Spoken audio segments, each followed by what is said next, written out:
જય Swaminarayan. Soya sauce બનાવવા માટે થઈને અહીંયા મેં 1/4 કપ જેટલા સોયાબીન લીધા છે। હવે એને શેકશું।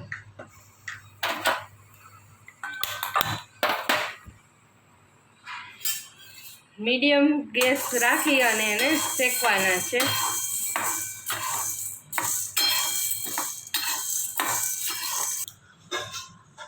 આટલા બ્રાઉન થઈ ગયા છે, પણ આને હજી થોડાક વધારે બ્રાઉન કરવાના છે, એટલે જે આને આપણે થોડાક શેકશું।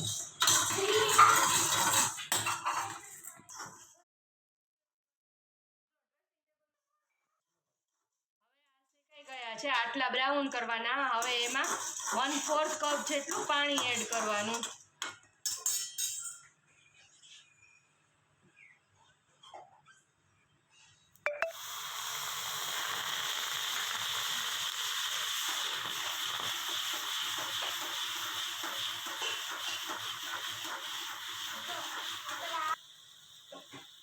આટલું થઈ જાય પછી પાછું બીજી વાર 1/4 કપ એડ કરવાનું।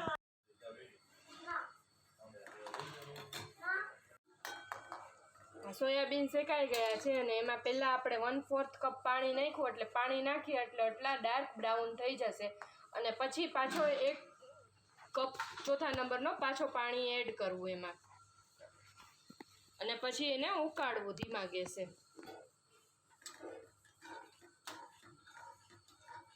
હવે આને આપણે 6 થી 7 કલાક પલળવા દેશું। સોયાબીન 5 થી 6 કલાક પલળી ગયા છે।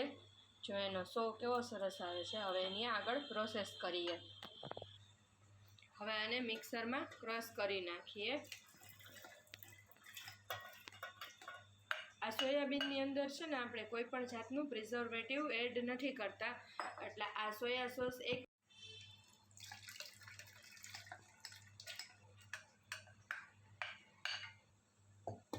હવે આ ક્રશ થઈ ગયા છે સરસ।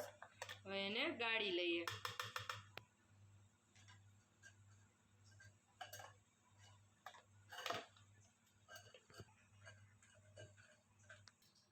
હવે જ્યારે 1/4 કપ સોયાબીન હોય ત્યારે 1 ટેબલસ્પૂન ખાંડ લઈ અને એનું કેરેમલ કરવું।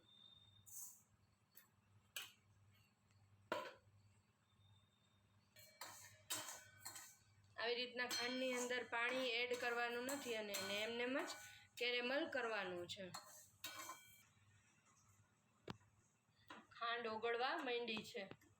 હવે આને બ્રાઉન થાય ત્યાં સુધી હલાવશું।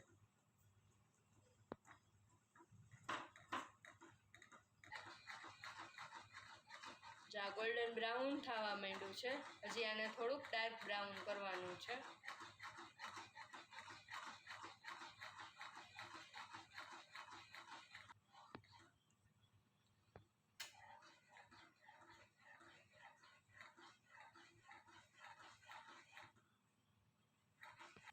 હવે આમાં 2 ટેબલસ્પૂન જેટલું પાણી એડ કરશું।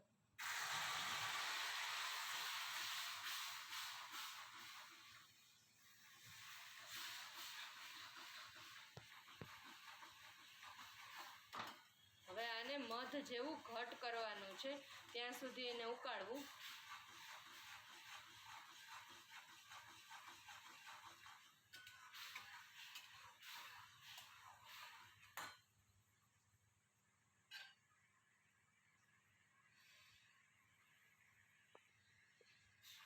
જો આટલું ઘટ થાય ને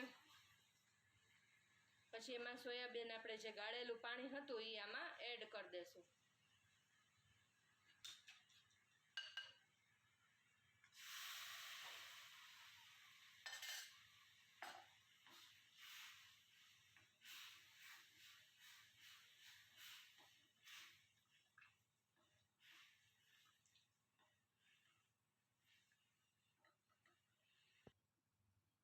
હવે આની અંદર આટલા કહેવાય એટલા જ લીંબુના ફૂલ એડ કરી દેશું, કારણ કે આની અંદર આપણે બીજું કાંઈ પણ પ્રિઝર્વેટિવ એડ નથી કરતા, એટલા માટે થઈને। અને આ જ્યાં 1 વીક સુધી સોયા સોસ